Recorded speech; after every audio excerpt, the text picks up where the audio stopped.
Thank you, Daria Kunchenko, Joseph Cox, and Chen Su, for this beautiful slideshow with which to welcome everyone into the room today. If you missed it or would like to view it again, it will be on the ARIS website in a few days' time. Hello, everyone. A very warm welcome. And in spite of everything going on in our world at the moment, we wish you all a Happy New Year. My name is Susan Schwartz, and I'm here with Catherine Cox, who has COVID, so we're doing a double act today.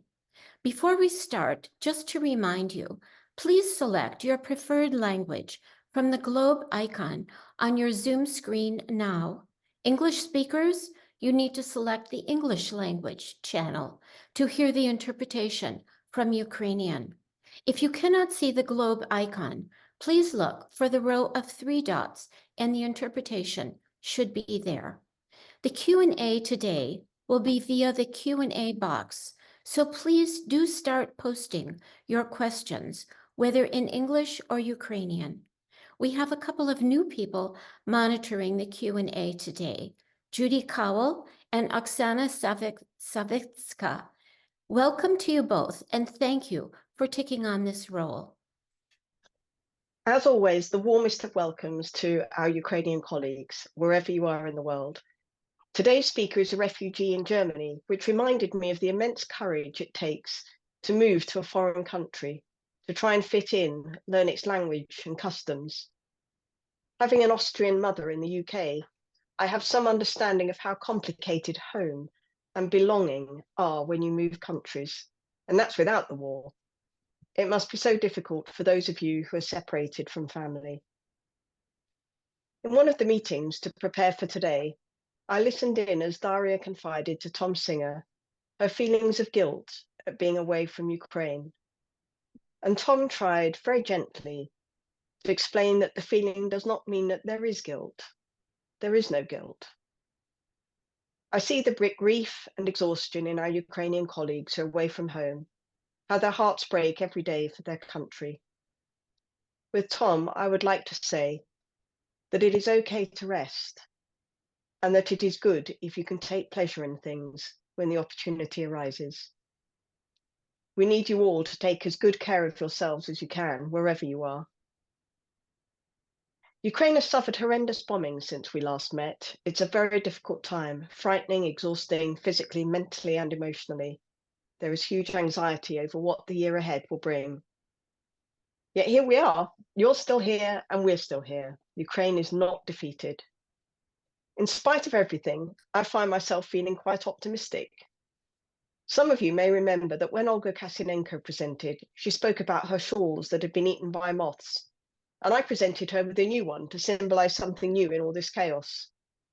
Well, a very kind analyst in Ukraine has now sent me a scarf, which I'm wearing today. I'll just quickly show it to you.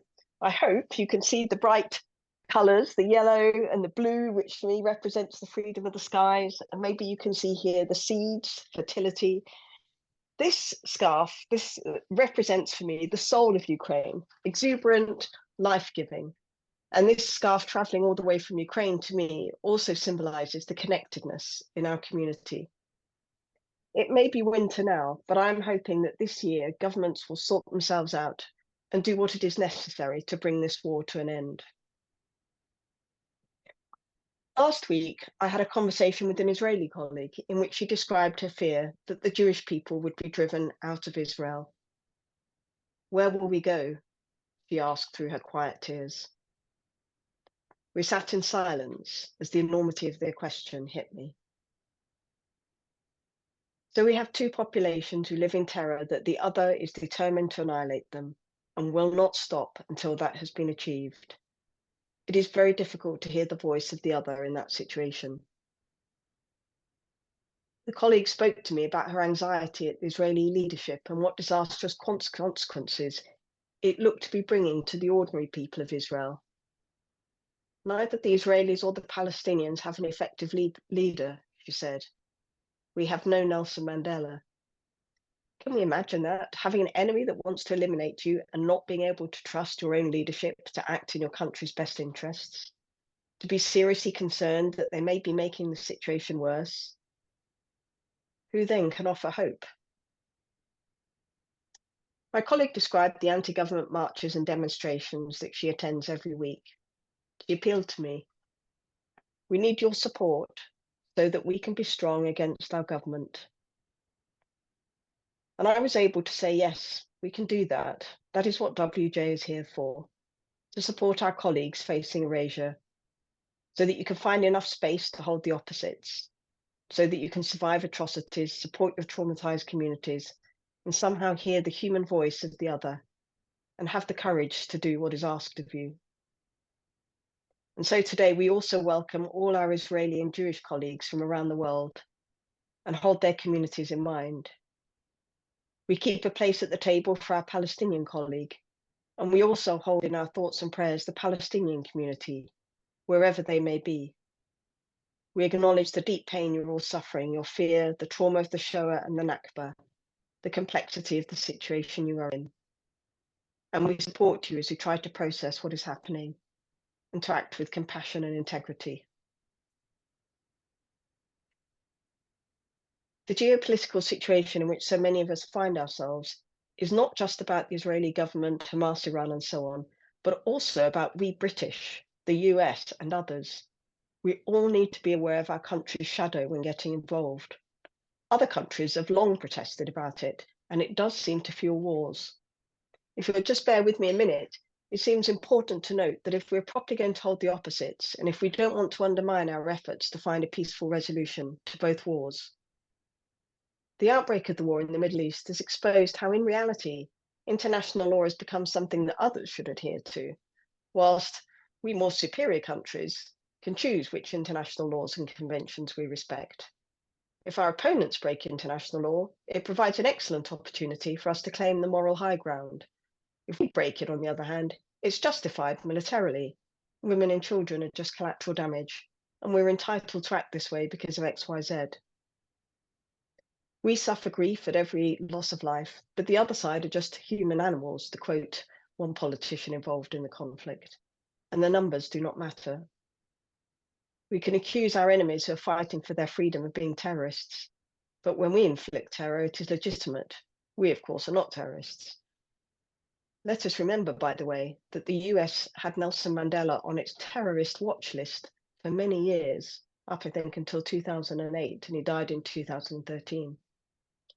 If we label people terrorists, we can ban them from speaking. We can ban others from speaking in support. And this is obviously not to justify terrorist acts by either side or incitement to terrorism. But the current efforts in many Western countries to silence other is another troubling development. These wars are not just about Israel and Palestine and Russia invading Ukraine. It's a far wider conflict about power, values, justice, respect for other cultures, respect for laws and conventions that were put in place after the Second World War in order to stop a repetition of what happened then. It's about genocide that's not been fully processed on all sides. This war is about equality of people, the rejection of racism of all sorts. It's about home and about every people's right to self-determination and to feel safe and secure.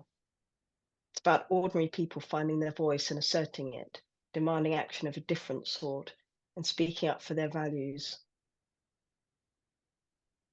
It's difficult for us sometimes to get involved in these geopolitical musings, but grappling with complexity is key, said Ranos Papadopoulos. So thank you for listening, and I'm going to hand back to Susan. We have something we would like to share with you, which we hope will encourage our Ukrainian colleagues, in particular, and all colleagues caught up in war in the month ahead. As you know, ARAS very generously provide WUJ with space on its website for webinar recordings, the slideshows, and so on. We would like to thank Alison Tuzo, who with incredible patience posts everything for us. We would also like to thank Tom Singer, who is on the board of ARAS, for ARAS' generosity, without which this project would not be what it is.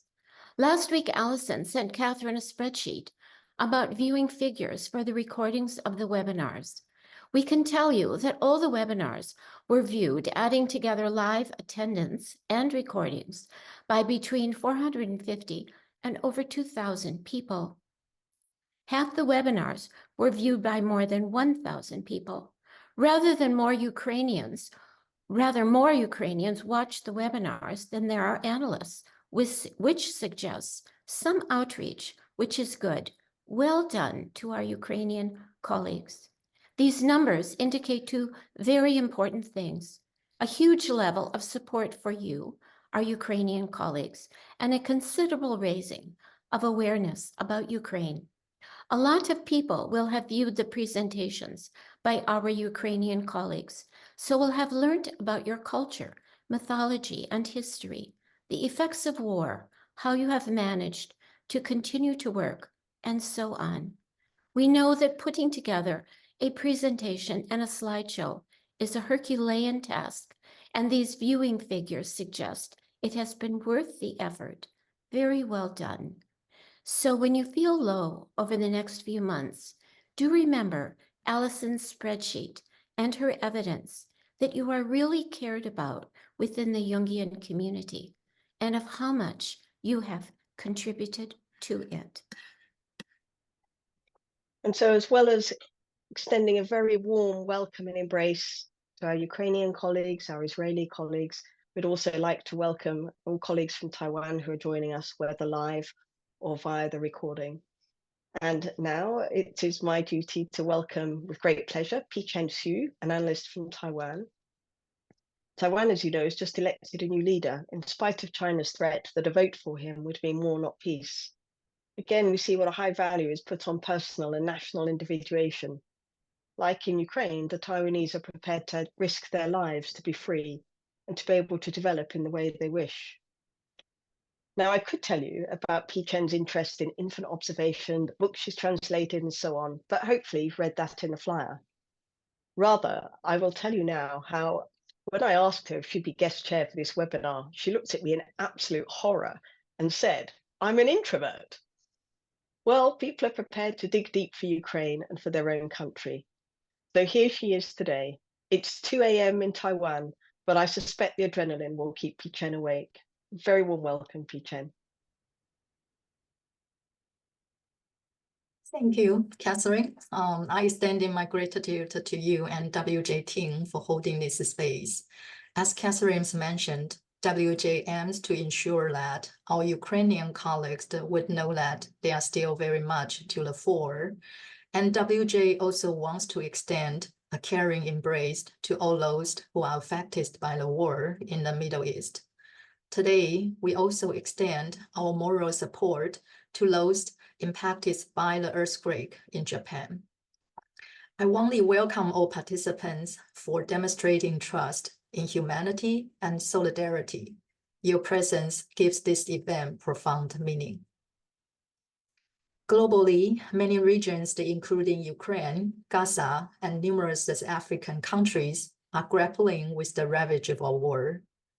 As a friend Mark remarked, perhaps the world is no more crazy or violent than it has always been. Also, perhaps people have been in conflict from the time immemorial. The aspiration is the resounding never again. But history often reveals that we struggle to learn from its lessons. While I'm not currently in a war zone, as a Taiwanese, the looming threat of erasure is a constant reality.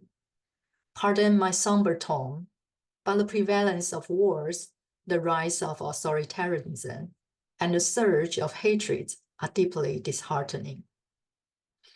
In Jungian psychology, we emphasize holding the tension between the good and evil, acknowledge and confronting collective evil. Despite maintaining hope for a transcendent third, recent years have seen split and hatred getting intensified in the world. Intimidation and violence seem to gain ground, while indifference and resignation permeates society.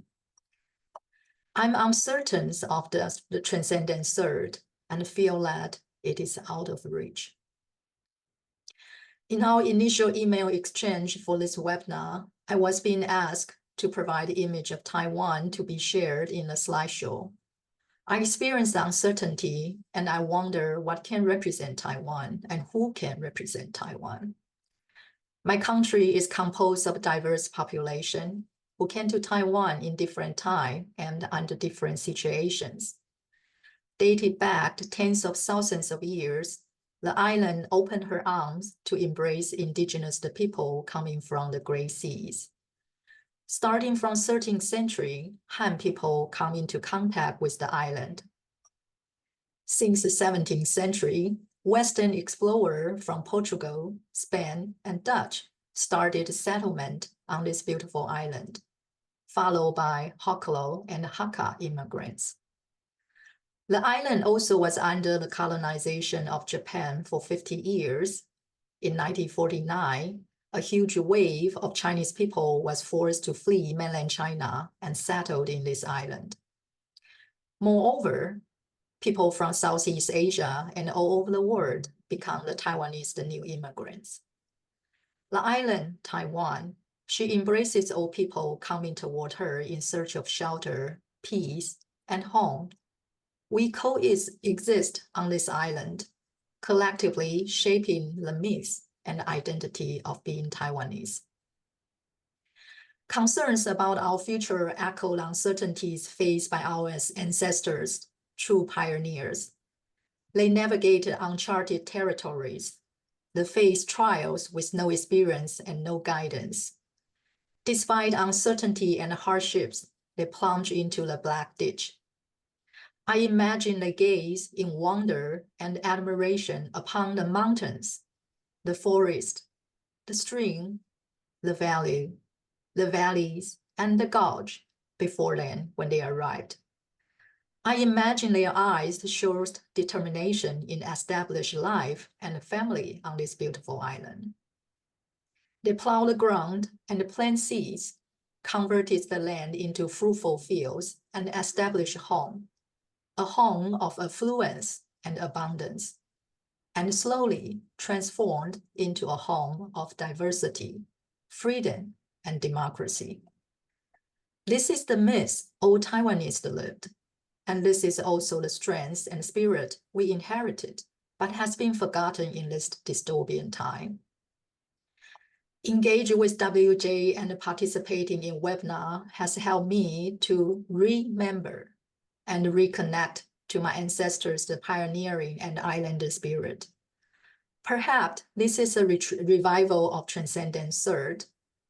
The story, courage, and determinations our Ukrainian colleagues share in the face of unimaginable adversity also becomes another flame in the torch of the Transcendent Third, allowing me to envision a brighter future amid the looming threat of erasure.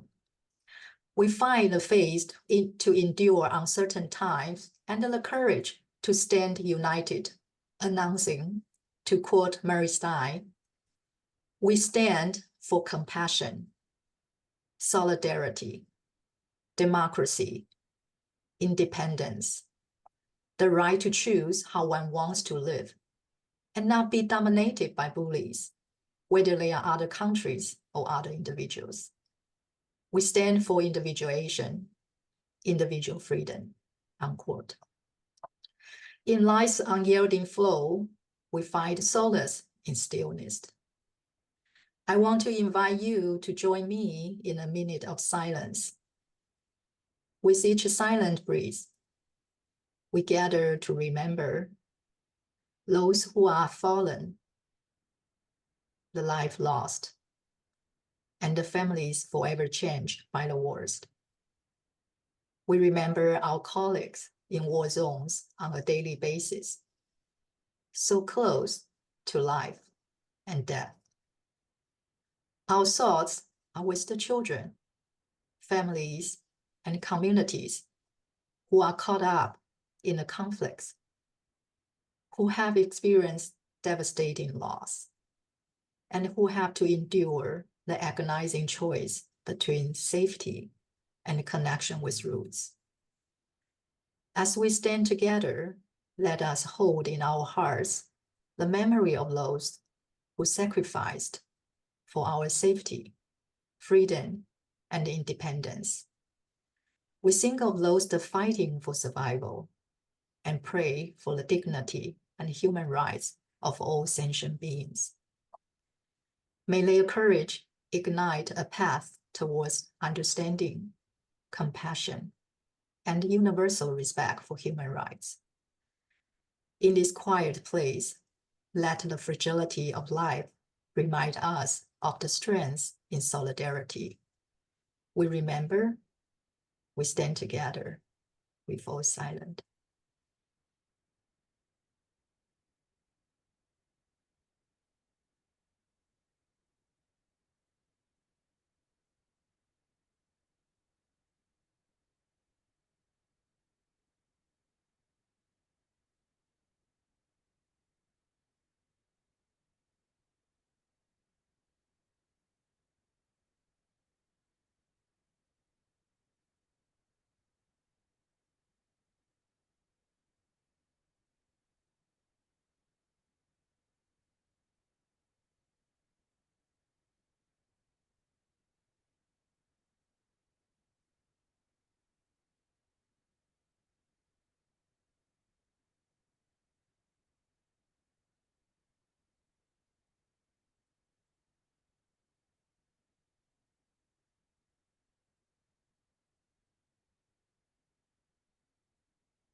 Now, it is my pleasure to introduce our speakers of this webinar.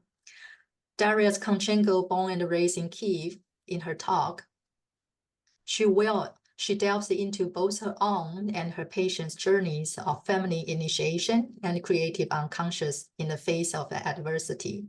Daria's message holds unwavering belief in a future Ukrainian Renaissance. Dr. Tom Singer requires little introduction.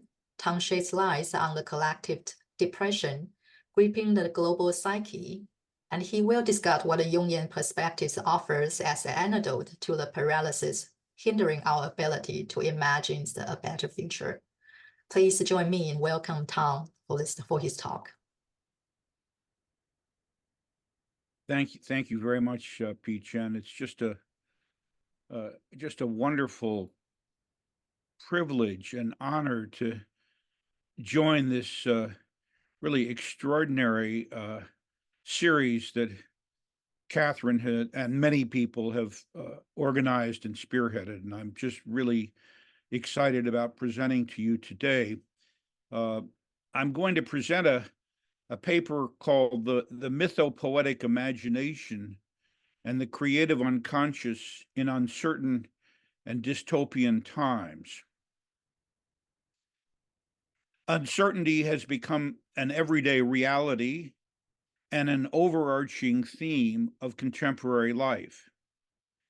It is both on and beneath the surface of consciousness in many of the exchanges that we have with the inner and outer world. It can easily feel as though our current time is unlike any other in that the combination of wars, pandemic, climate change, overstimulation, and overconnectivity, and any number of other less dramatic but equally powerful changes seem to be overtaking us at an unparalleled, exponentially amplified pace and intensity. A very brief history of uncertainty in modern times. I was stunned upon rediscovering in Anne Morrow Lindbergh's 70-year-old A Gift from the Sea that her sense of being overwhelmed by contemporary events in 1955 resonates with a freshness of vision that gives expression to what many of us feel today. She writes, "The search for outward simplicity, for inner integrity, for fuller relationship, is this not a limited outlook?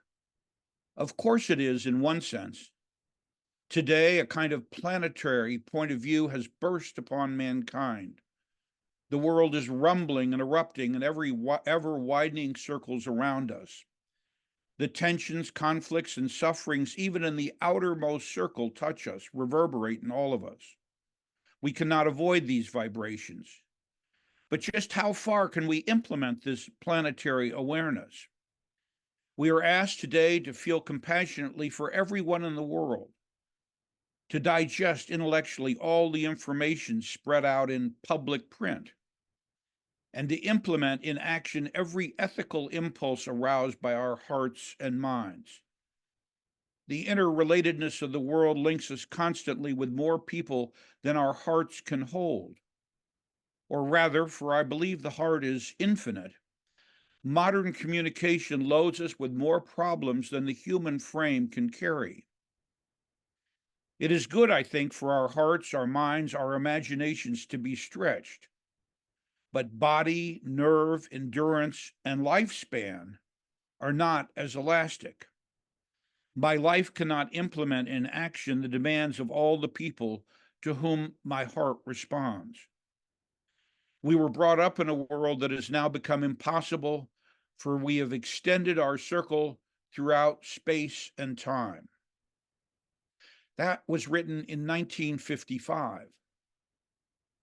Søren Kierkegaard, a mid-19th century Danish theologian, anticipated and embraced the angst of uncertainty that would overtake modern humans.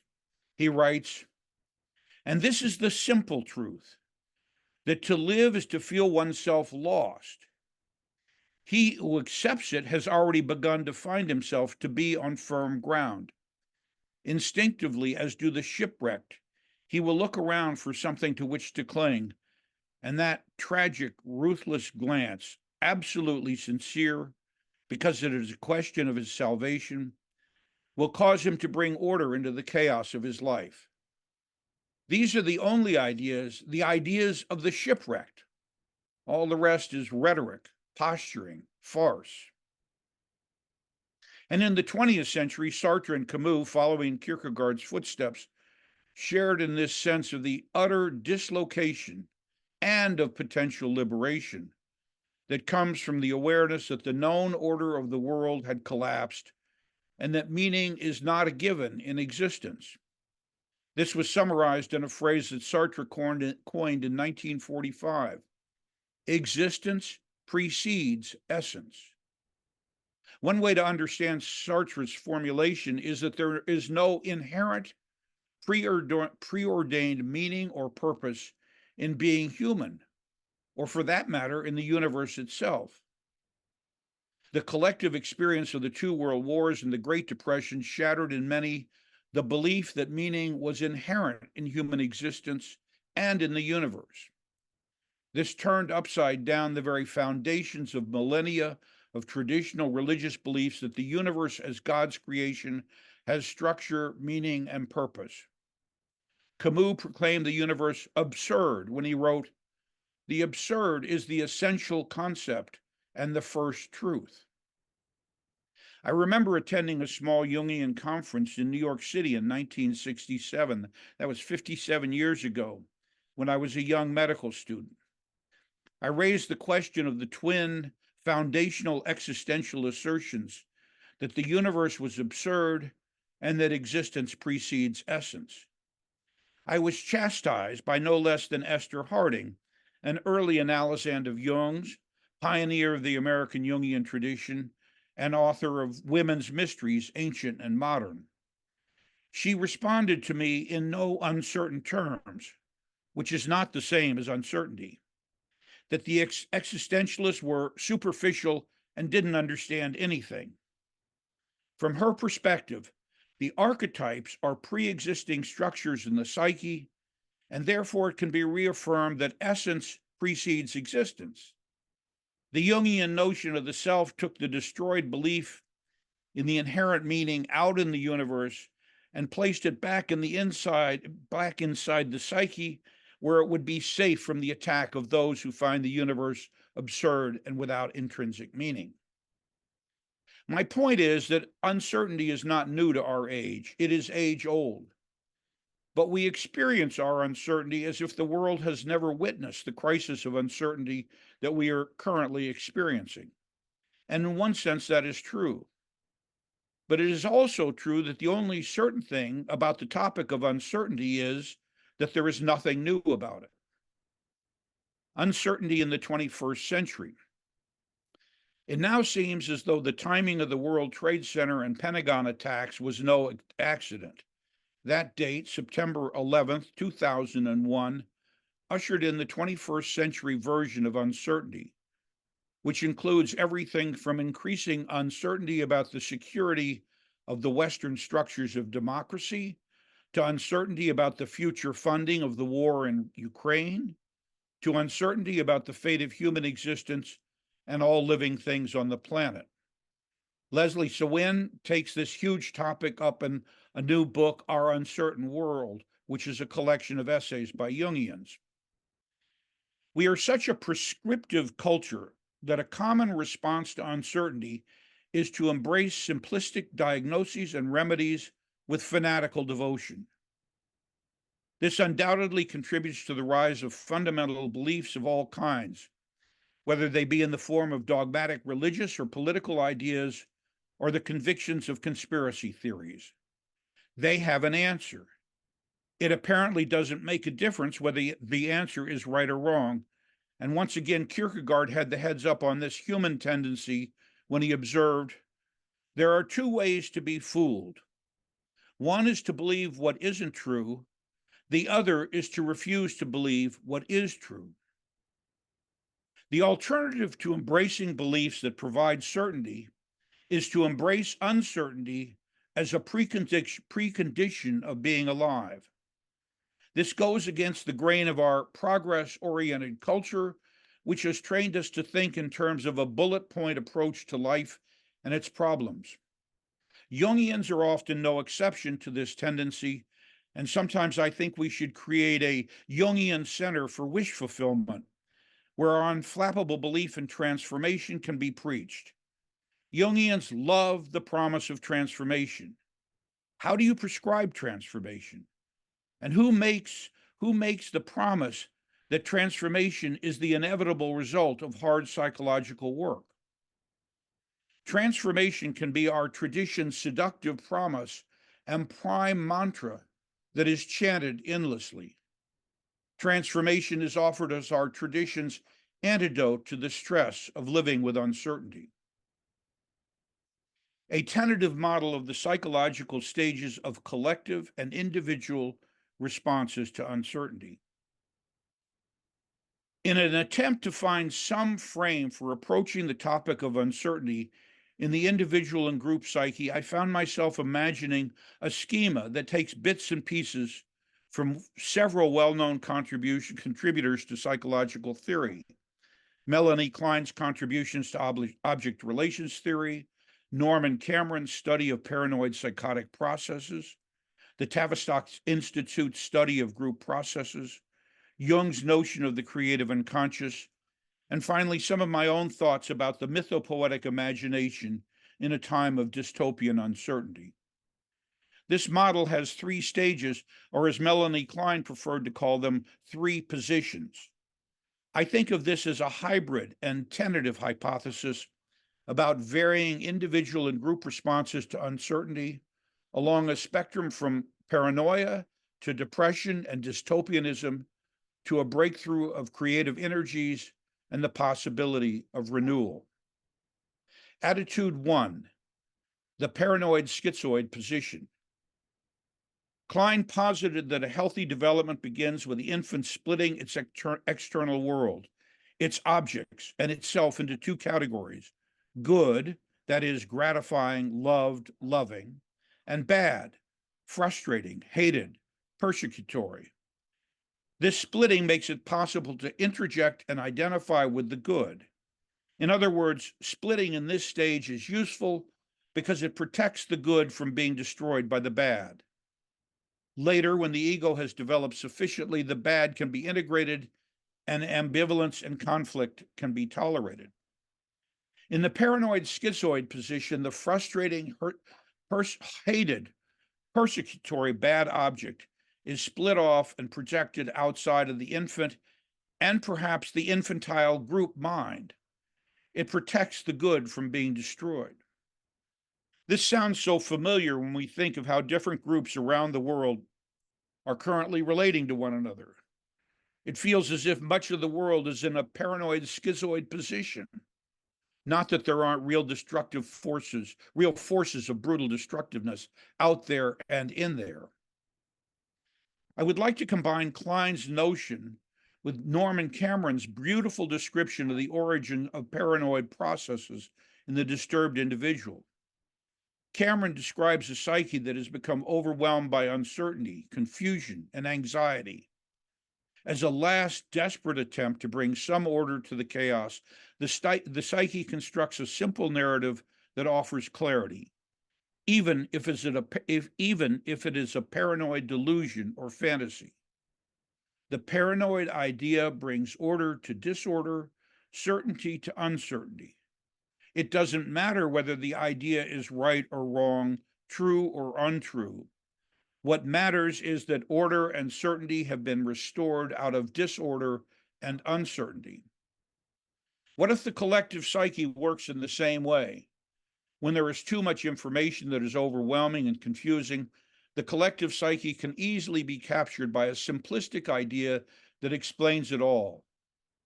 In a contemporary context, QAnon in the United States is a perfect example of a surprisingly widely shared paranoid belief system in its assertion that the world is controlled by the deep state, a cabal of Satan-worshiping pedophiles, and that former President Donald Trump is the only person who can defeat it.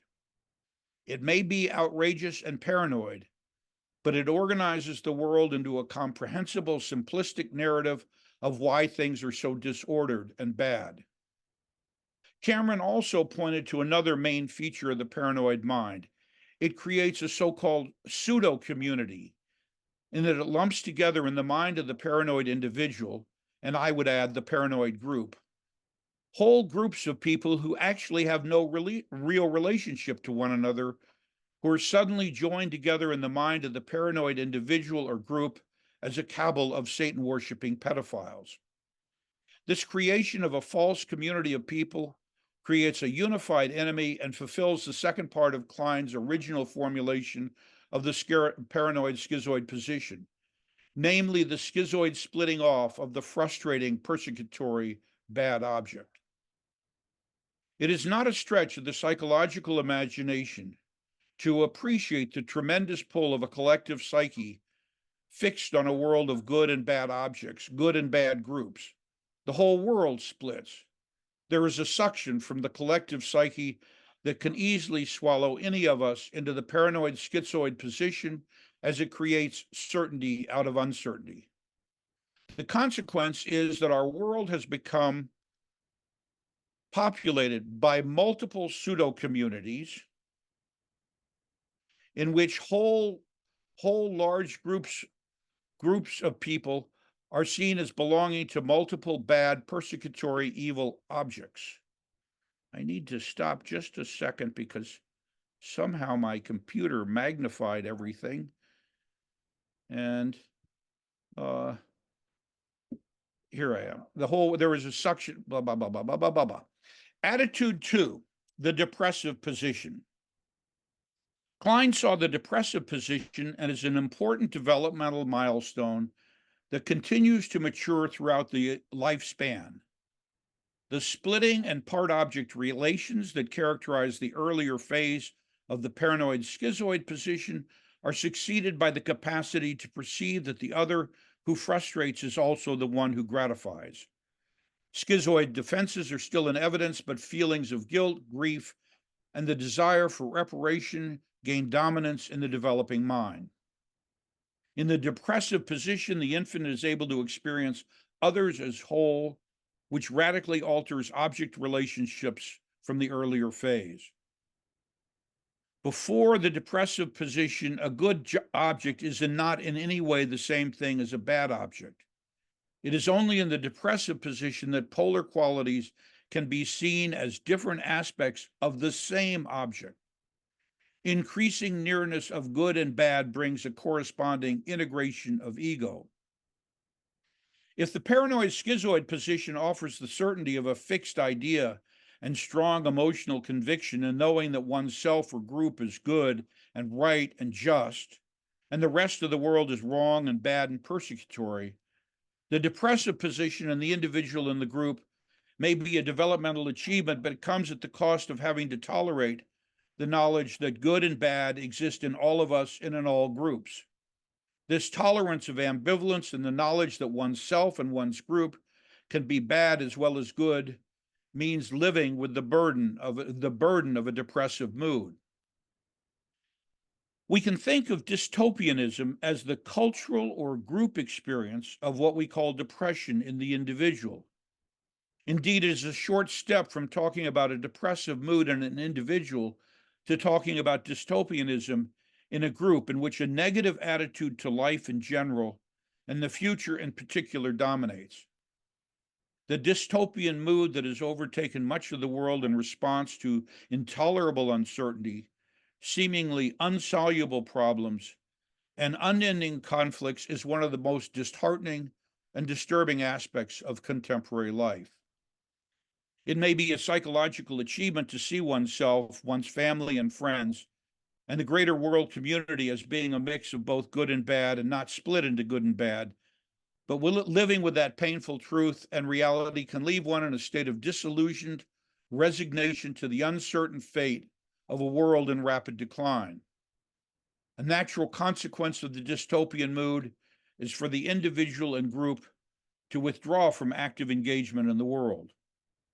This withdrawal can take many forms in different degrees, from just giving up on any meaningful commitment at all in a nihilistic resignation to a more moderate disengagement with the broader world and a sharpened focus on what is in one's immediate surroundings. And as in Lindbergh's 1955 statement that the world has become too much to take it all in, the increasing move to a more local focus of many, from food production to shopping habits to friendship circles to isolationism from involvement in greater world and issues and conflicts, can be seen as a consequence of narrowing one's vision to what is manageable in a highly uncertain world. What concerns me most about the rise of the dystopian mood as a reflection of the depressive position is that it kills whatever capacities we have to imagine a positive future or any future at all. It freezes everything, and the resulting stasis is a calcifying killer. Attitude 3 and attitude 1, I would remind you, is the paranoid schizoid position. Attitude 2 is the depressive position or dystopianism in the collective.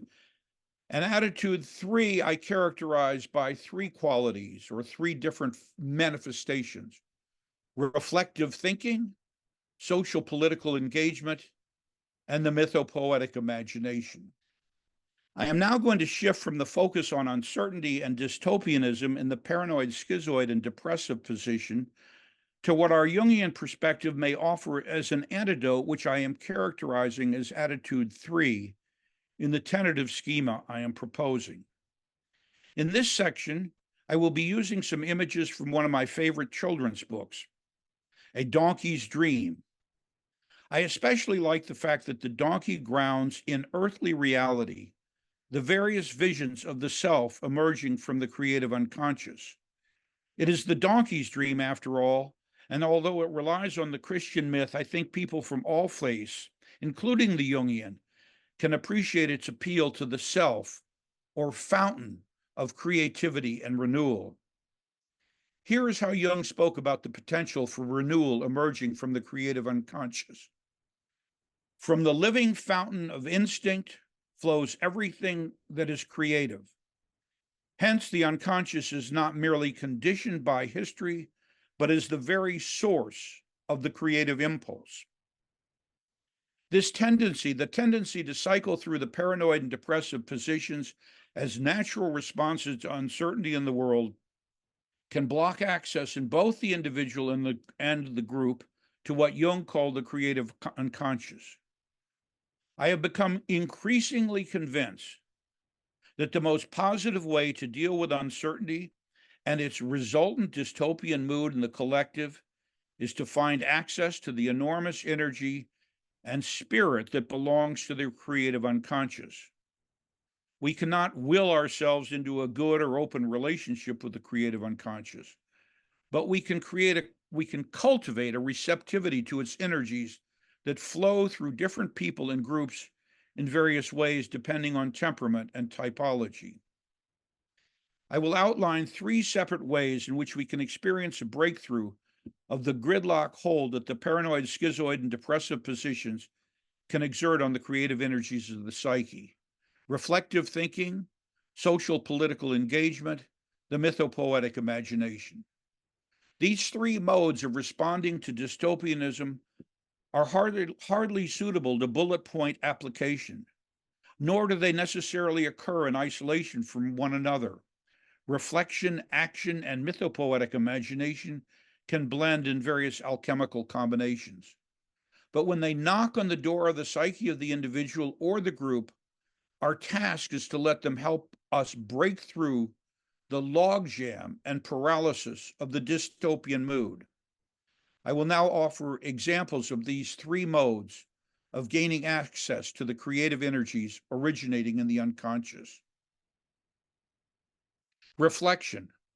Although it may not be at the top of many people's lists of how to respond to uncertainty and can easily be undervalued as not being active enough in the world, how can we respond creatively to our dystopian mood if we do not take the time and effort to reflect? Once again, I turn to Kierkegaard, who noted, "People demand freedom of speech as a compensation for the freedom of thought, which they seldom use." In our own Jungian community, the entire WUJ seminar series is an example of creating the space to share and reflective thinking that offers a gateway for creative energies to emerge from the unconscious.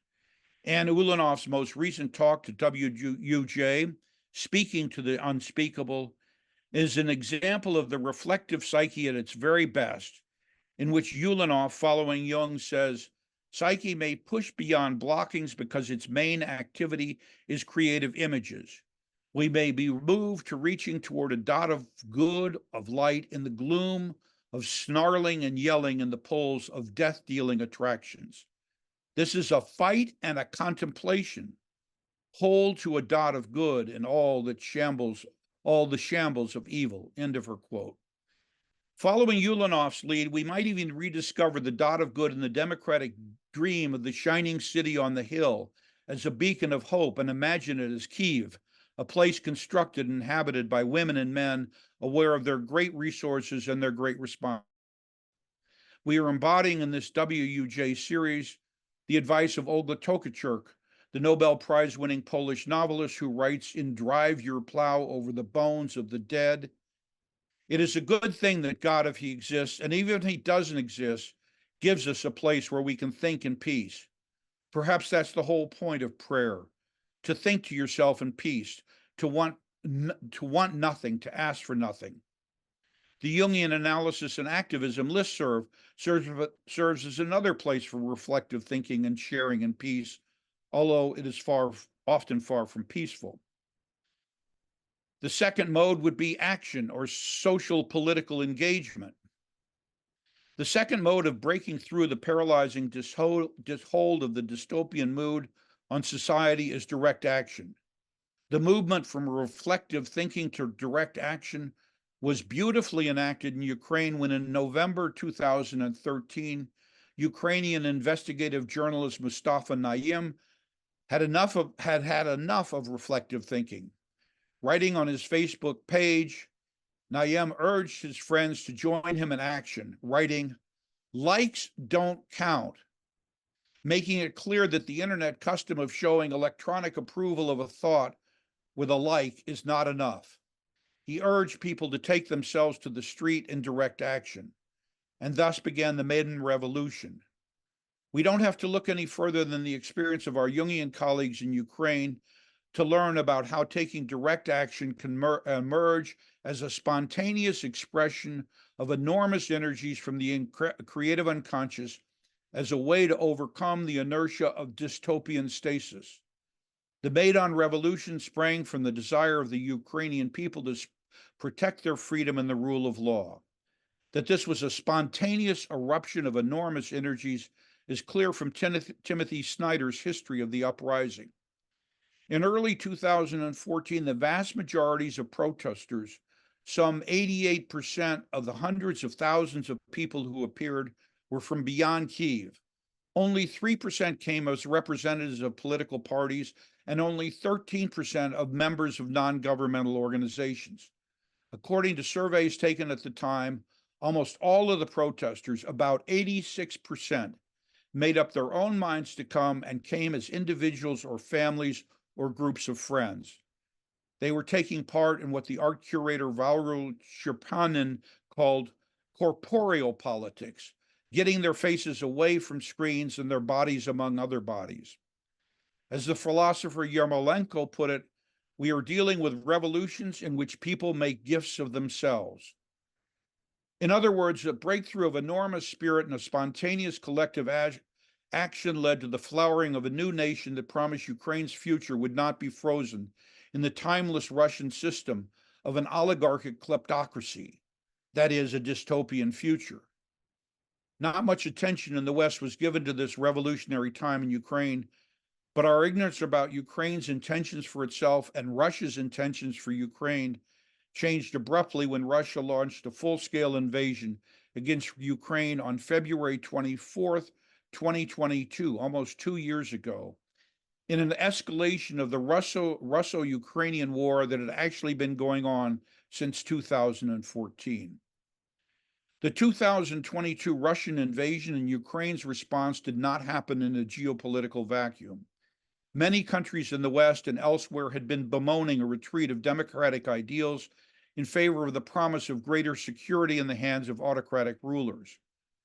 But just when democracy seemed most bogged down in paralysis, with a rising tide of autocrats threatening to take hold of the reins of power around the world, President Zelensky came to symbolize a spirit of activism and renewal that took everybody by surprise. That many in the world have rallied to the support of Ukraine and reaffirmed the spirit of democracy has felt like a miraculous breakthrough, a true enantiothromia that, at least for the moment, stemmed the tide of a dangerous drift to authoritarianism. Internationally, Ukraine's surprising resilience in the face of a brutal Russian onslaught has given hope that a shift in the spirit of the times might alter the defensiveness of the paranoid and depressive positions that have contributed to a deepening climate of dangerous dystopianism. And finally, the third of the ways I imagine breaking through the paranoid, schizoid, and depressive positions would be the mythopoetic imagination. The third mode of responding to the toxic and paralyzing effects of the paranoid, schizoid, and depressive positions that can take hold of the individual and group psyche in response to uncertainty is what we think of as the mythopoetic imagination. During the height of COVID, with Russia's massive invasion of Ukraine still on the unforeseen and uncertain horizon, I stumbled into several projects that only retrospectively did I realize were unbeckoned breakthroughs of the mythopoetic imagination into a dystopian mood and stasis in which we could hardly envision anything positive or creative in the present or the future. When the mythopoetic imagination leaves port, all sorts of unimagined possibilities appear on the horizon. These experiences of the mythopoetic imagination surprise me with a sense of delight and renewal, putting me on high alert to the importance of having an active sniffer, the capacity to smell, when something soulful breaks through and allows the spirit to set sail through the numbing fog of dystopia that has the effect of shutting us down to any signs of creative, life-affirming energies. I want to highlight one project in more detail to get a sense of what I mean by the mythopoetic imagination. As a senior in high school, Millie Cutts was homebound for a year because of COVID school closures. All of her academic and social life was conducted on the internet. In the absence of the stimulation of the school and friendship environment, Millie could have easily succumbed to the paralysis of her daily and future life with a mixture of paranoia and depression. Instead, something in the creative unconscious got stimulated in this already talented young artist, and the mythopoetic imagination broke through the logjam of isolation, fear, and the all-pervasive dystopian mood. Instead, Millie embarked on a remarkable creative project, a series of 80 drawings that explore the growing dependence of young people on internet technology. The time limits of this presentation only permitted me to include a few of the images, but a paper including many of them is available on Eris in an interview that Jean Kirsch and I conducted with Millie. I want to focus on 4 of the drawings that speak specifically to the psyche's response to the impact of uncertainty that I have outlined in my schema. Among the many things that impressed me about her series, which we called Millie's COVID Fever Dreamscapes, is the fact that Millie's mythopoetic imagination did not deny the paranoid, schizoid, and depressive positions that overtook her at times. In fact, she faces them head on in her drawing. And it is worth noting that Millie is not just being taken hold of by her own psyche, but by the collective psyche and its cultural complexes as well. Millie's experience of the paranoid schizoid position. This drawing is as good a representation of the paranoid schizoid position overtaking the group psyche as we might find. The giant eye of the internet hovers over Millie and all the people she knows. About this drawing, Millie said to us, "This drawing represents my fellow classmates and everyone I know who is engulfed by technology. There are so many people and they go off into the distance, but you can still feel their presence in sort of an infinite regression. They are not all the same person, but many different people. We are all wearing the same colors as a way of saying that we are all in the same situation. But they are not all me. For instance, there are different kinds of hairstyles, and they are not all wearing the hat. In this drawing is a single large eye rather than many eyes, which she features in other drawings. And I think the single eye is about technology as a whole and how overwhelming technology can be, about how tiny and insignificant you can feel when confronted with this entire online world. With social media, there's a sense that you're constantly being perceived online by thousands of people. It is crazy to think that so many people can look at something at the same time. It's just so huge. I have Instagram, and recently I got onto TikTok, where I've been posting my art. It's weird to think that so many people can look at one thing, that you can be seen by so many people. I posted one video that got 100,000 views. It's weird to think that so many people can know you exist and perceive you in a certain way. Millie's experience of the depressive position. This is one of the first drawings that Millie did in this series. It reminds one of Dorothy in Kansas at the beginning of The Wizard of Oz, when the film is in black and white, before Dorothy is transported to the Technicolor world of Oz, and before Millie takes us into her brightly colored internet world. It is hard to make out Millie, who sits cross-legged and dark-eyed in the very center of the drawing, which she entitled Bleak Reality. Here's how Millie describes this drawing. I think this was supposed to be like my reality, my mind, during those months of COVID isolation. It's sad now that I think about it. My reality was a lot bleaker than the imaginative worlds I was creating or dreaming about. That's what when I put all these drawings in a book, I chose this as the first page. This is what reality was like. It was really bleak. A lot of people my age are getting addicted to this online world just because reality can be so bleak sometimes. When you have access to this very colorful, bright world that's at your fingertips, why would you choose to stay in bleak reality when you could do all this instead? Millie's experience of the mythopoetic imagination. In this stunning fusion of religious and internet symbolic image, Millie's mythopoetic imagination allows us to see more clearly how easy it is to confuse an attitude of sacred worship with reverence for the internet. I would suggest that in portraying a false self-image carried by the internet, Millie is implying the existence of true or real self-image that is separate from that. Her mythopoetic imagination hints at a true self behind the illusory false self of the internet that is worshipped religiously. And here is the exchange between Millie Jean Kirsch and me about this drawing. Tom, this almost has a priestly Zen temple quality to it. Millie, yeah, so this was supposed to represent technology as a religion. Technology comes in and takes over, replacing human connection. Rather than relying on other humans for entertainment or comfort or anything, we're relying on technology. Tom, it has a wonderfully centered feeling to it. There's an altar. Oh. There's an altar, and it's almost like a mandala, and it's very centered. And there's that seated figure who has a spiritual feeling, but I guess the feeling of it is not wonderful. But it has the quality of a spiritual practice in it, of making connection with something that's transcendent.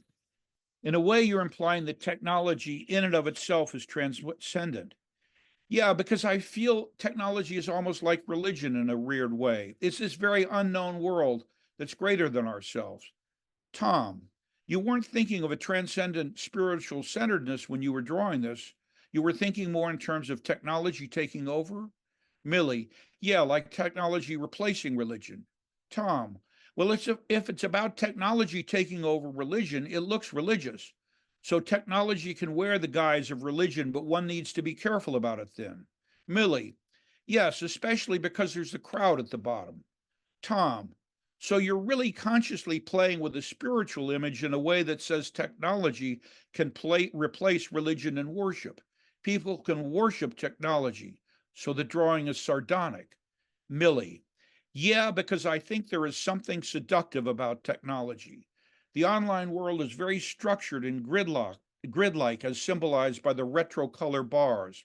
There's a tension between the orderliness of the technological world and the less orderliness, or we might say uncertainty, of the human world. You can see how patterned and ordered the technological world is in this drawing. Millie points to the orderliness of the internet as offering a most appealing analgesia to the disorderliness, bleakness, and uncertainty of living in everyday reality. Millie's ability to portray the paranoid and depressive positions of her responses to the uncertainty of COVID and the seductions of the internet have as their foundation the vitality of the mythopoetic imagination and its capacity to clearly see the dangers and false promises of a brave new world. As opposed to the deadening of spirit and soul that are characteristic of the individual or collective psyche trapped in the paranoid and depressive positions, Millie's spirit shines through the very attitudes that could have paralyzed her. Her creative imagination allows her to transcend these positions even as it reveals them. She documents her own paranoia, her own depression, her own falling into a dystopian vision of the world. And in that very witnessing, her considerable mythopoetic creative talent gives birth to a vision that transcends being trapped in those dystonic forces by seeing them clearly. And this last image, in the final drawing I'm going to show, we get a glimpse of Millie struggling to literally find a position outside her passive dependency on the internet that offers the possibility of transforming paranoia and depression into something quite different, as symbolized by the eyes becoming spirals that speak of a natural, unfolding, organic wholeness. Millie said of this drawing, in this one, my alter ego is confronting the eyes rather than hiding from them. My alter ego is at a panel exercising control. In taking control, my alter ego is able to hypnotize or mesmerize the eyes and turn them into spirals. I don't know if I can actually control my relation to technology. I try. There have been times when I tried to go days without my phone and I deleted social media, but I always go back to it for some reason. I don't know if that's because so much of the world is now online that to keep in touch with news and friends, you have to be on the internet whether you like it or not. I don't know if I'd say I have control of my being online, but in my mind, I like to play with that possibility that maybe I can gain control. Conclusion. Jean Kirsch, in her own moment of giving expression to the mythopoetic imagination, takes us back full circle to Olga Tokarczuk's notion of prayer as a place to think in peace when Jean writes rhapsodically about Millie's covert fever dreamscapes. Jean writes, "We are no longer idealists of any political or economic ilk, and we feel with Yeats that indeed the center cannot hold. Yet we draw back from the nihilism which seeks to beckon, and we seek meaning as our guide and protector. We count upon a certain resilience of being. We are struck by some manifestation of matter inspired by spirit, a sunrise or a symphony or a painting or the way a drop of water hangs at the tip of a blade of grass, and we are held in awe. Such is our experience of the rare burst of creative genius that Millie so casually handed to us with her fever dream paintings." End of Jean's quote. My final point: we would all do well to become more alert to when the vitality of a soul or souls energized by the creative unconscious breaks through the deadening effects of our collective paranoid and dystopian attitudes that freeze life and its flow.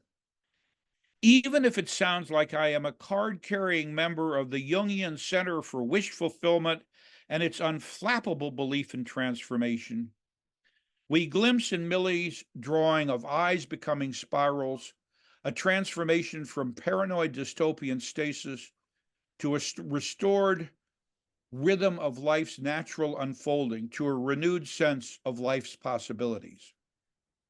The Ukrainians fight for their existence, and their freedom does the same thing, and we join with them. And now I hand this over to Daria, who will show us how the creative unconscious has come alive in the most amazing way in the people of Ukraine.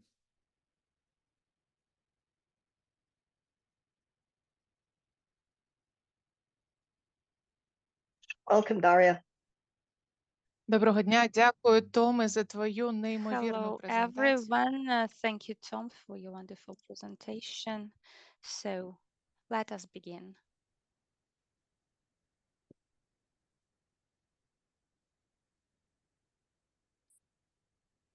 Hello, dear colleagues. I'm very grateful and sincerely thank each of you today for participating in the event in support of Ukraine. The whole world is currently experiencing difficult times of uncertainty about the future. The darker and darker the storm cloud that hangs over humanity, regardless of faith, geography, or political system. First, the war in Ukraine, which from 2014 to 2022 was not even called a war. Then there is a war between Israel and Palestine, which take a considerable number of human lives every day.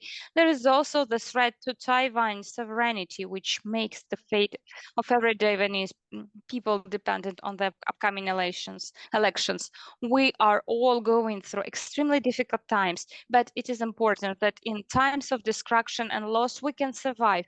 And in times of trauma, when ties are broken, we appreciate the incredible support we have from each other. Working with people in forced emigration for the second year in a row, I often hear stories of extremely difficult decisions to return home from the safety to the great danger of the occupied territories or territories close to the front line because they feel themselves as people cut off from their roots, or as if their umbilical cord had been cut, or as if they were hanging in the air hoping to set foot on the homeland once again. And they considered the threat of possible danger from rockets and shelling to be less of a threat than the loss of connection with their own roots, their own soul. In the first month of the war, when I was already in Germany, I had a dream. I see a tree growing in the middle of a large garden. It is strong with the deep roots full of vitality. Then I see the tree in the plant pot. The plot is large enough to fit the tree, but the roots have to access the ground. At this point, I had a great longing and sadness in my tree. I thought about the roots. The roots were completely isolated from the ground. But that tree could survive it, but did it live in the full sense of that meaning? Then I saw two trees next to each other, one slender and flexible, and the other strong and powerful, with centuries old roots. Both of them were already growing in the ground. For me, this dream has become the realization of the depths of the grief of isolation and an incentive to search for my inner path. As M. Eliot describes it, the tree is the point of connection between heaven, earth, and hell. I also recalled Jung's words that a person outside of myth is like a person without roots. He has no connection to the past and future within himself and with the modern society.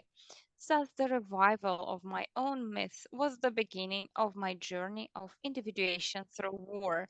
In today's talk, I would like to propose to consider the potential of the creative unconscious as a bridge to restore transcendence on the example of my client who revives the past to her soul through paintings, and also to explore the deeper aspects of myth and Ukrainian culture through the study of the image in folklore and modern mythopoetics. The Ukrainian folk view of magic was not monotheistic, but rather pantheistic. The image of the Ukrainian witch is dual, merging the elements of good and evil. Folk tales describe various ways of initiating a woman into a witch, including symbolic death and rebirth. In Ukraine, the witch has become a symbol of transformation. And Tabariolanov, in their book The Witch and Clown, Two Archetypes of Human Sexuality, note that the witch is the most significant missing element of gender identity, which is in its negative form is the image of a woman obsessed with masculinity. It is the witch who rejects the traditional image of keeper of the house and chooses knowledge and power to bend others to her will. The quote, the witch power lies in her knowledge of the secret life of nature, not society. Her mind belongs to unconsciousness, not the rational.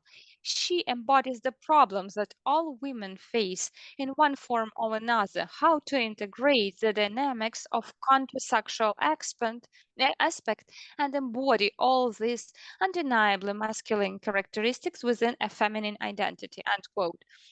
The witch is a symbol of female power, resistance, and rejection of stereotype. The image of the witch in Ukrainian mythopoetry is much deeper than just a scary image. It reflects the desire of ancient culture to defend the need for equality and freedom. The witch archetype constantly leads us to connect with our unconsciousness, as if mesmerizing our consciousness. Like in my client's dream, I'm quoting, I'm standing on a battlefield and I see bloody battles of confrontation. I'm very scared because I feel in danger. I realize that my future will depend on the outcome of this battle. On a distant hill, I notice a woman with long hair laughing loudly as she watches the action.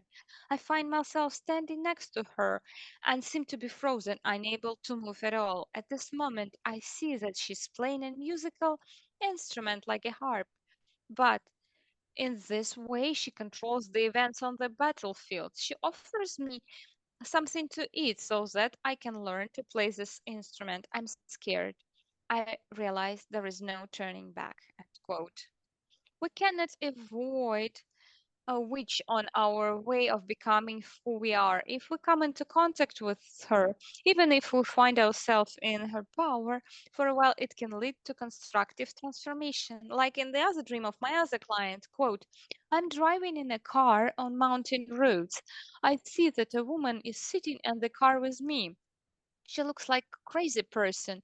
She gives a dangerous vibe. Her hair is tousled. She scares me. I want to get rid of her. I try to direct the part of the car where she is sitting to push her to the side of the road. The woman has crazy eyes as if demonic lights were burning in them. There is a big rock in front of us. I'm afraid we're going to crash in it. So I let the steering wheel and she takes the wheel and we simply go through the rock. We survived and now I am able to go through the rock. I'm grateful to this wild woman. Usually, a witch is someone who lives far away in the forest and the thickness of the woods and the swamps. That is someone who is more connected to the nature than to the society, someone who lures us away from the consciousness into the world of unconsciousness and archetypes. Nature shows us that the world is dual, it's external and internal, and the witch sees this duality and is able to combine it. It gives her power. A witch is someone who can withstand suffering and death. The source of the witch's knowledge is in the inner source of unconsciousness, which is so far from practical rational thinking. And the roots of witchcraft can be found in ancient schematic practices. In old times, shamanism was a male profession. But in Neolithic period, with the spread of plant cultivation, women also gained a similar status. It was at this time that the great goddess became the main ruler of the world, and it was more convenient for her to convey her will through her daughters witches who understood her better, and thus they became the ruling force in the society. Analyzing the transformation of the image of the goddess in one mythology, Newman writes, quote, from the image of the great mother, the good mother is separated, recognized by consciousness, and proclaimed valuable by entire known world. The other part, the terrible mother, is suppressed in our culture and largely expelled from the conscious world. End quote. So great was the horror of the dark goddess, who was the personification of affects and instincts, that the shadow aspects were displaced and objectified in the images of women who were half demons. In Ukrainian mythology, there were only two ways to become a witch, either by inheriting this knowledge to be a born witch or by going through an initial ritual that can become bare to deep trauma and sacrifice to gain the knowledge. A trained witch. Most of the trained witches were widowed women.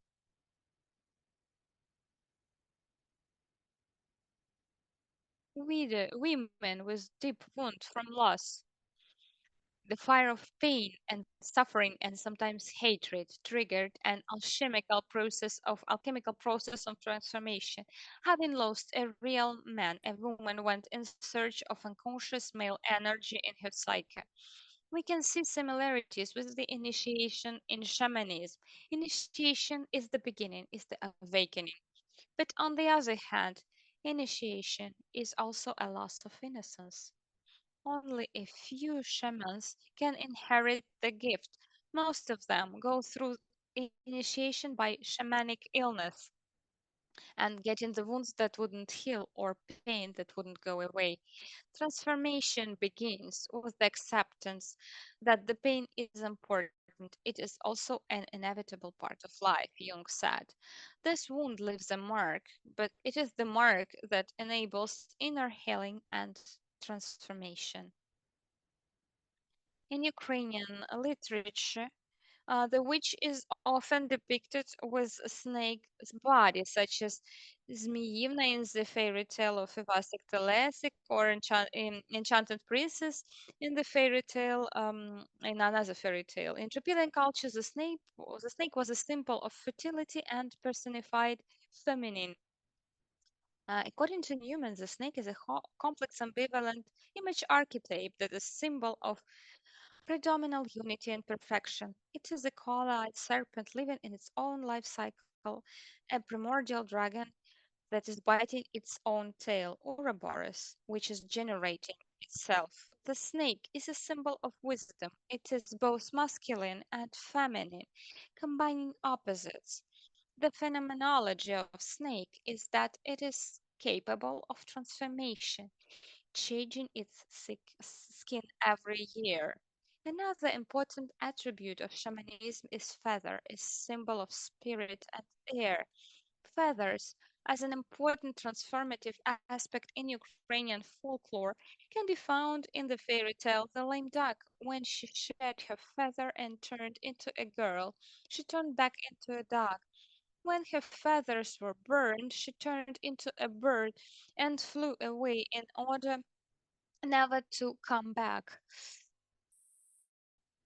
Burning of the feathers by deception here symbolizes an attempt to keep the psyche in the rational world of matter, completely cutting it off from the spiritual world. But this act causes it so much pain that it can no longer remain in the material world and chooses the path of the soul. Traditionally, the stork is the patron bird of Ukraine. Often in shamanism and witchcraft, the symbol of awakening or gaining new knowledge is the third eye. It is considered the gateway to higher consciousness and spiritual realms, as well as a source to intuitive knowledge and insight. The witch creates a connection between the external and the internal, creating synchronicity. This transformation can be perceived as a symbol of inner transformation and liberation. In the folk imagination, the witch often embodied not only strength, but also magic, wisdom, and power over the spirit world. The most famous image of a witch in Ukrainian culture is Solocha from Gogol's Evening on a Farm near Dikanka. And also in works of by such writers as Marina Lutsenko and Lesia Ukrainka, the witch acts as a symbol of female emancipation and of the fight against patriarchal ideas. The creative unconscious is an inexhaustible source of innovation, ideas, and discoveries. Jung believed that the autonomous essence of the creative impulse as something that operates outside of the conscious is reflected in the symbolic nature of art. They have deep historical roots. The primary images from the unconscious are imprinted in mythology. The creative process guides the artist to extract these images from the collective unconscious and present them to us as archetypal symbols. Now I'd like to introduce my client. I refer to her as Elle. I was contacted by a young woman aged 37 with sleep and eating disorders. At the first session, I felt interested. I even sort of admired her. Here is what Elle told me about herself. Quote, I have been working constantly to avoid contact with the horror of death that has befallen me over the last 8 years. I came from the east of Ukraine. For me, the war started back in 2014. To avoid feeling that, I had to work, manage, and control all the time. I tried to be diligent in everything, to be a wonderful wife, a caring mother. I established for myself a rigid framework of how it should be, and I did my best to meet the standards. I don't feel like I was really living a life, and it started much earlier. My life was like a user manual that I was following. In the first months of our work, Elle started meetings by looking closely at her own image on the screen. It was like her need to find her reflection through the reflection in my eyes, to see herself. At some instance, I felt unprotected and powerless around Elle. When she told me about her achievements, I felt unworthy, and I carefully controlled my words, my speech. Also, at such moments, I seemed to lose touch with my own body. Sometimes I experienced severe headache and bouts of nausea. At the same time, Elle did not sense her body.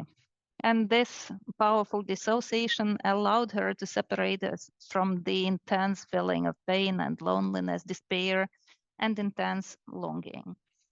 Elle's story was not easy. Since childhood, she did not experience maternal warmth and parental love. She learned to mask her longing for that behind social activity and achievement. When she was still a child, her parents divorced and the stepfather came to her life, and she did not receive love from him either, only beating for wrongdoings. Her mother never protected her, but rather scolded her even more. At times, she reminded her of a stepmother image, and Elle fantasized about finding a new family. My patient learned to hide her true feelings and dreams and tried her best to guess the new rules of the game of life. lack of warmth and love caused her despair and depression. Elle tried to disguise her inner pain and abandonment from the world. In order to survive in such an abusive and violent environment, she had to abandon her true self and build a strong shell of defenses, a false self that would protect her immature childhood psyche from disintegration. And it was difficult for her to talk about herself during the sessions. She mostly talked about how well she had coped with the planned tasks, how satisfied or dissatisfied she was with the results. This was reminiscent of her style of communication with her mother, where spontaneity and imagination were not important. This is how Elle learned to ignore her own needs and feelings from her early age. In her teenage years, Elle expressed all of her inner pain through destructive behavior, but later she started obeying the rules. During psychotherapy, Elle realized how deeply she had isolated herself. She did not allow herself to be spontaneous, creative. Realizing her limitations and the need for an additional container, she accidentally met a woman selling paintings on the street. This gave her the idea to buy paints and canvases. And now I invite you to have a look at the first out of the three drawings that I wanted to present today, and this is loneliness. And this is how the client describes this painting. Quote, "This is an acceptance painting. It was created over a period of 14 months and consisted of 3 layers symbolizing 3 different stages of life. The first layer, it was just brush strokes. I was crying, I could not stop. It was all pain, grief, despair, and hatred, regret, and powerlessness. The second layer is the eyes. In all of my paintings, I had those eyes as a symbol of a new look. This painting is also about reconciliation for me. At first, those eyes were something big and evil, but in the end, I saw a new look that was no longer frightening to me. It was true, able to see something more. In this picture, I accepted my loneliness, the complete lack of real support with an outwardly perfect situation picture. This vulnerability and the building the boundaries, realization of the experience of my own worthlessness. The physical distance made me realize my separatedness from other people. Through pain, I was able to find the lost parts of myself. I had the feeling that I was losing my mind. The paintings became a container. They became my guides. In the third layer, the figure of a little fairy appears. She brought me inner support, peace, and hope. End of quote. By describing the stages of creating the painting, we can see the stages of transformation of the patient's psyche. At the first stage, when it was just brush strokes that could not be held, we can see displaced emotions, experiences, or objects impossible to realize. The canvases became a sort of a container for the archaic, unconscious beta elements. At this stage, our sessions were full of emotions. She was literally drowning in her feelings. And here we can see the reference to the paranoid schizoid possession, as Tom mentioned. So in other words, Elle kept all the good aspects of herself, such as kindness, openness, caring, concern for others, while completely splitting off the parts that gave her anxiety, confusion, and uncertainty. In the second layer of the drawing, we can see 2 different views. This is an opportunity to see differently, to see from several sides. It is an opportunity to withstand ambivalence, as in the depressive possession. Elle refers to this view as scary and witchy, which transformed into clarity. Around that time, Elle had a dream. I see myself surrounded by several men, and I feel a strong sexual attraction to them. I'm surprised because I forbid myself to flirt with others, but this drive is stronger than me and I let go of control. I start seducing them one by one, then all of them hug me, I'm ecstatic. They are now completely at my mercy. This aggressive sexuality aimed at control and power shows us the obsession with the animus, when our ego cannot cope with internal distortions. The deep need for intimacy gave rise to a desire to consume. And during this period, Elle started bringing stories to the sessions about conflicts that had occurred in her life. Each time it was a story of suffering and unseen inner content that forced her to fight and defend herself. She was surrounded by people who demanded, condemned, and abandoned her in the most difficult moments, and she had to once again stay in that dark room surrounded by monsters. She was angry with me, sometimes even furious, and she said that our sessions were not enough for her, they were too short. She felt as if I was abandoning her each time. At such moments, I would cry inside, feeling powerless.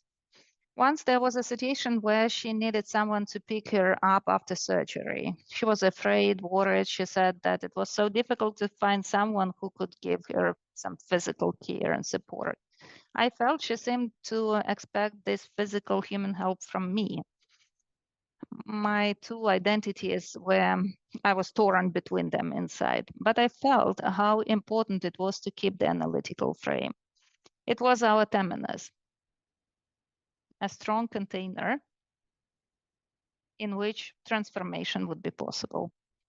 Accepting and realizing this powerlessness allowed us to protect the inner content.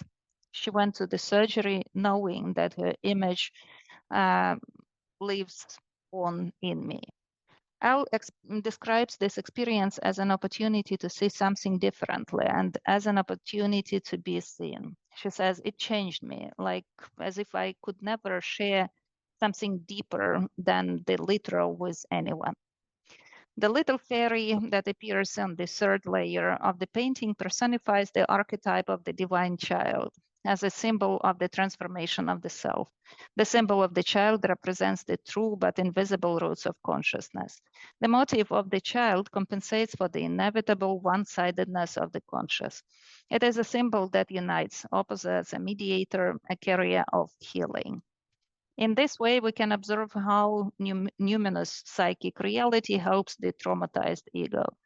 At this point in countertransference with the client, I no longer felt I was losing contact with my body or that my body was attacking me. The emotional intensity of our sessions no longer flooded me, but instead made it possible to see behind this waterfall and see the images emerging from the depths of the cave. Next slide, slide 7. Here, Elle refers to this painting as helplessness. This is how she describes it. A girl is lying on the floor. She is experiencing pain and ecstasy. And this painting is about her inner liberation.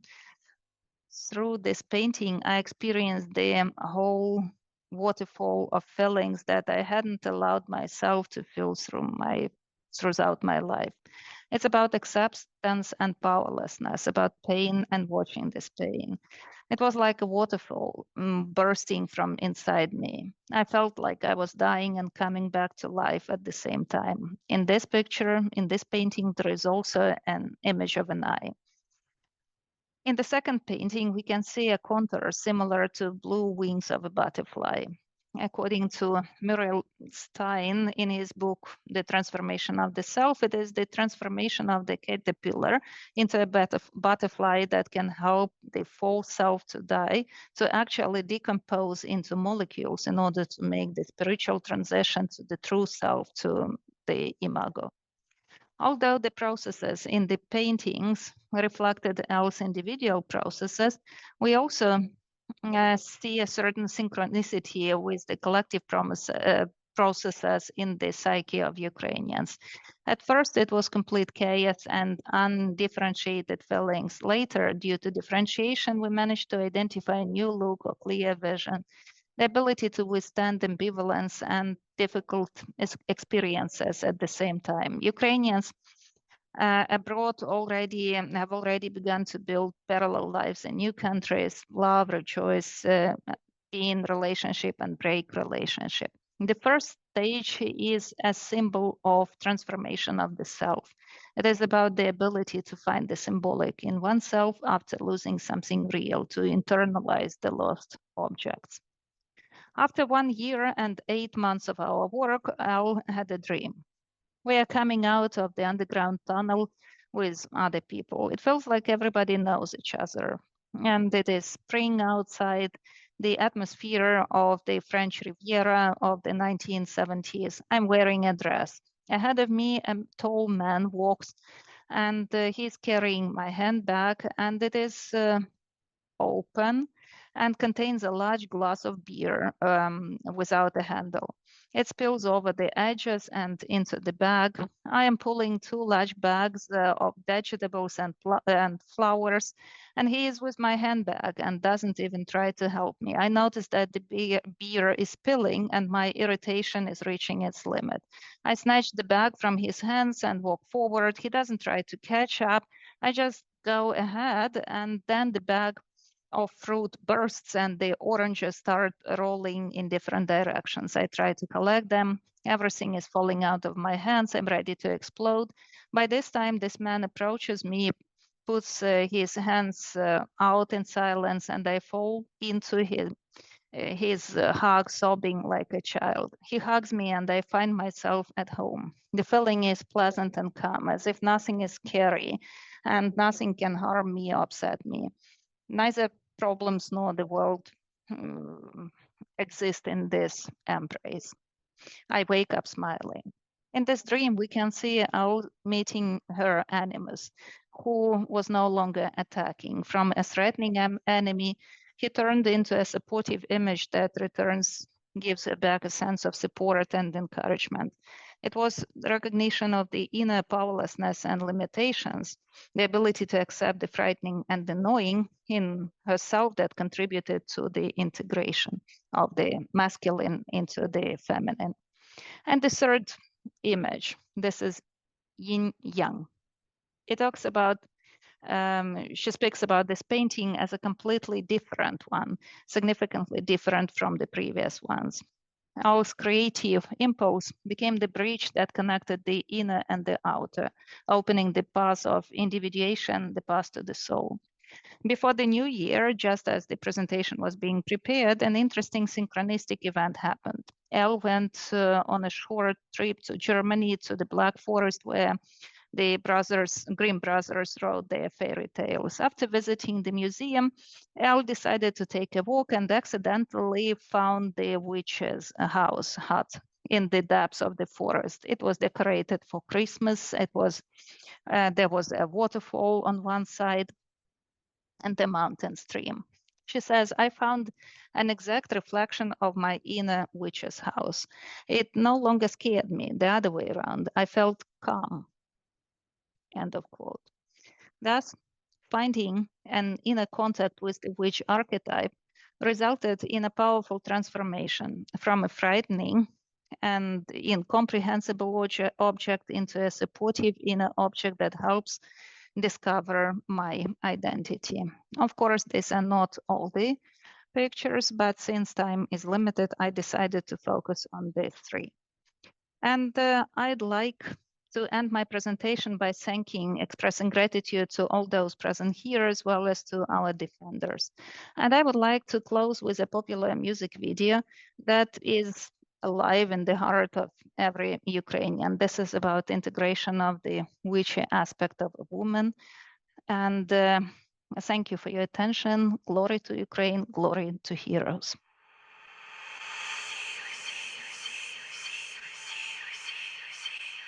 Сію тобі в очі, сію проти ночі, буде тобі вражен, так як відьма скаже, скільки святу землю впало зерен жита, стільки разів буде тебе враже вбито, скільки враже півень вночі кукуріка, стільки днів у тебе доживати віка.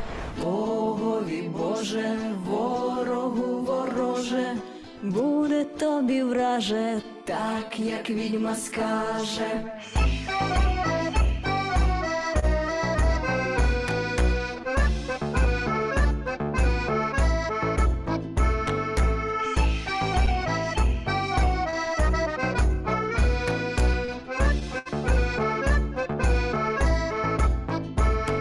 Скільки зробиш, враже, кроків по Вкраїні, стільки твого ляже роду в домовині. Тільки на півсвіту чорного пристріту буде тобі враже, так як відьма скаже.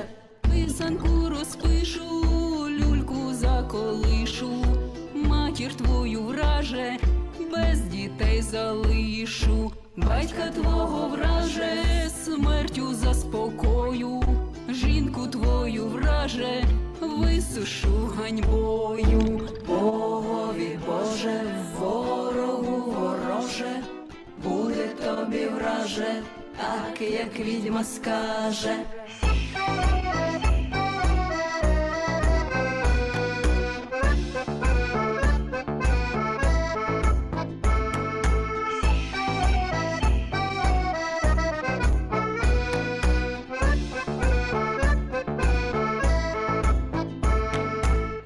Просію горе крізь дрібненьке сито, станеш ти про пекло Господа просити. Та не буде враже смерть твоя легкою, та й смерті враже не знайдеш спокою. Слово моє липке, слово моє кріпке, буде тобі враже, так як мати скаже. Буде тобі враже, як дружина скаже, буде тобі враже, як дівчина скаже, буде тобі враже, як дитина скаже, буде тобі враже, так як відьма скаже.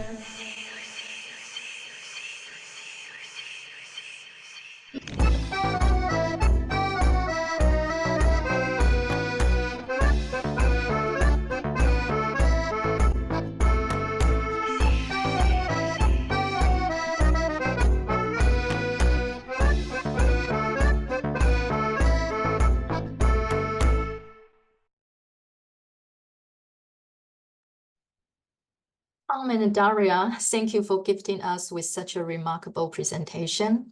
The images you share truly resonate and enriches your messages.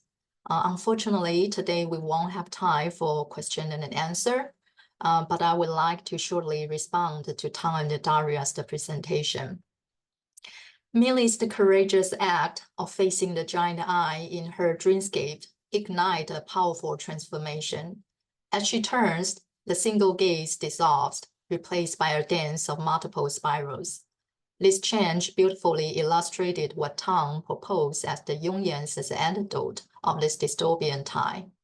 Each spiral holds the potential for both inward and outward journeys. When it spirals in, we go inner to a place of peace and contemplation, to an interior space of memories and self-exploration. When it spirals out, the energy is outflowing and expansive. We take action and we engage with grassroots movement in making differences.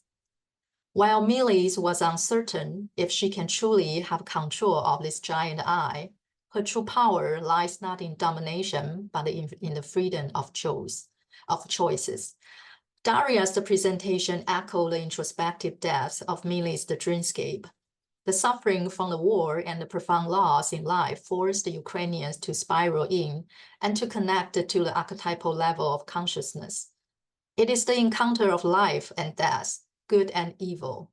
It is a brutal encounter. But like the struggle of the butterfly trapped in its cocoon, navigating this the painful truth is a necessary step toward transformation. The journey of Millie and El resonate deeply with the ancient myths of Inanna. Just as the goddesses descended into the underworld to ensure life's renewal, so too do Millie and Elle confront their inner darkness. This descent echoes the Daria's amplification of the witch archetype, particularly in the figure of Inanna's dark sister, Ereshkigal.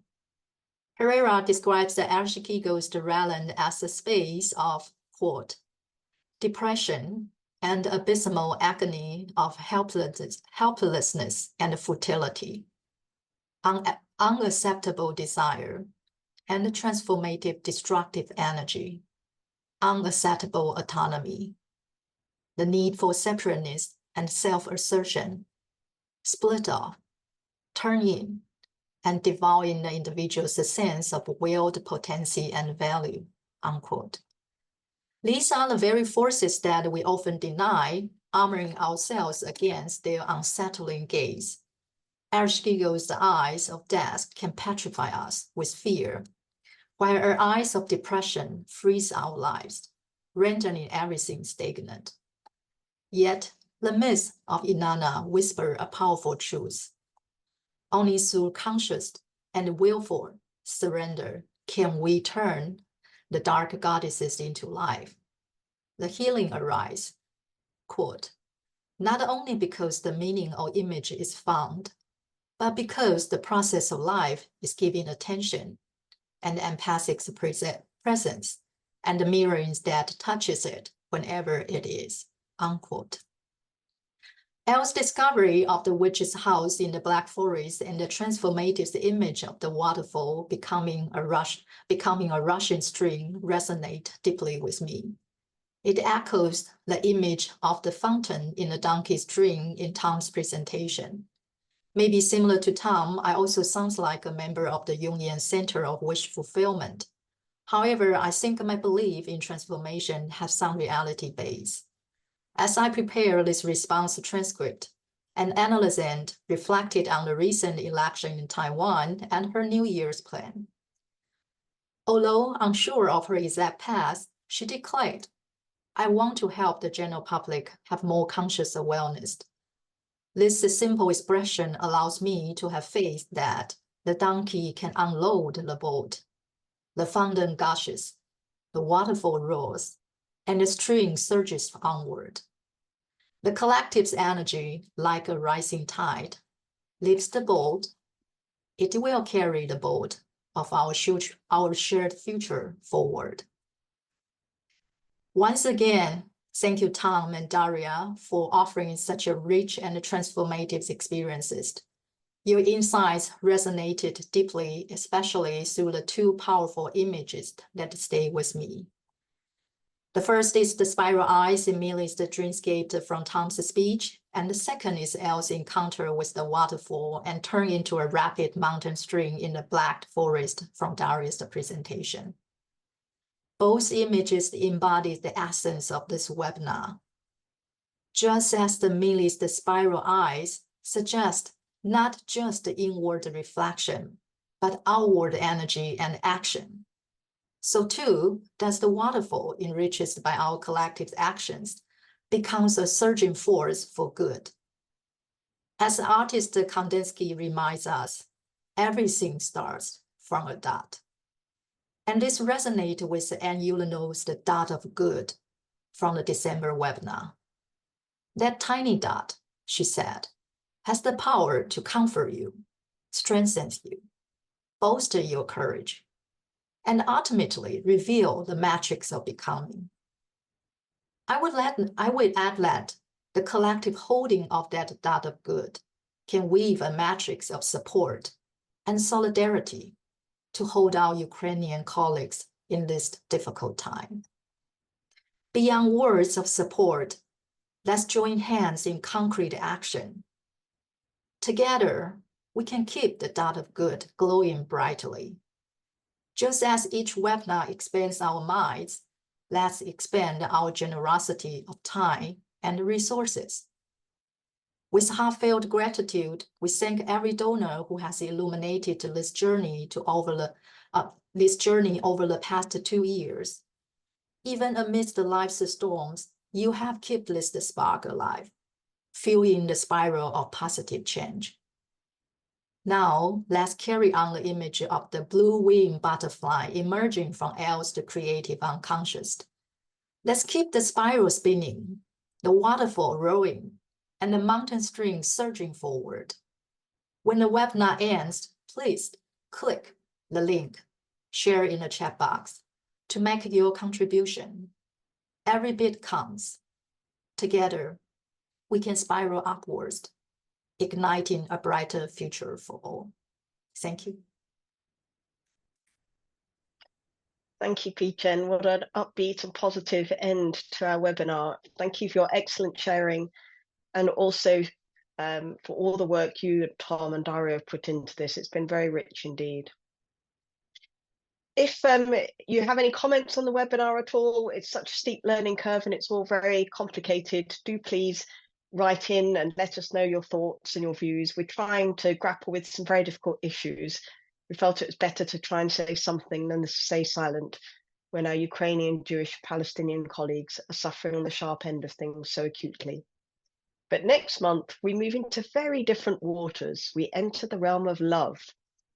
Katerina Sarafida and Yuri Odenko will be our presenters, and Heong Shen from China has kindly agreed to chair. Katerina's title is great, I think. Love Inside Out. I mean, what does that even mean? She will be considering Jung's black books, the raw journals he kept during his deep encounter with the unconscious, and how they can act as a framework for an attitude towards life, war, and analysis. And Yuri will be speaking on the iconic city of Kyiv. It's time we did a deep dive there, I think. So please do come and join us. Thank you to our wonderful and loyal interpreters, to Sanctus Media, Claire Mouchot, Joseph Cox, Marilyn Matthews, Susan Schwartz, and all the WJ team. A big thank you to all of you for coming here today and joining us. And now I'm afraid we must come to an end for this month. We pray that all of you in Ukraine, in Israel, and in Taiwan will stay safe in the month ahead, and your families also. May there be real progress in both wars towards a just peace that will last. And so finally, we invite you to stay just 2 minutes more and to join us as we play Lysenko's very stirring Prayer for Ukraine. Thank you.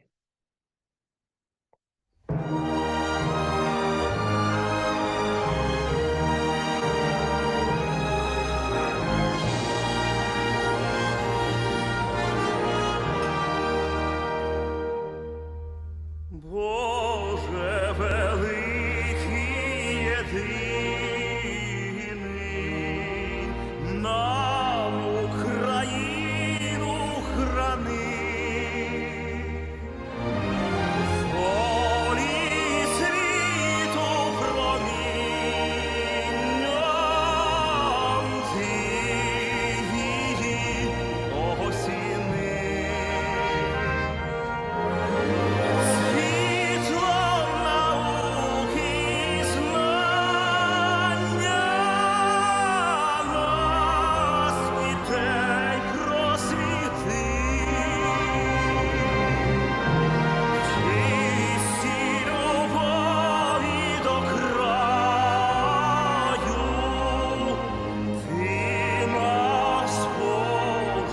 Зрости.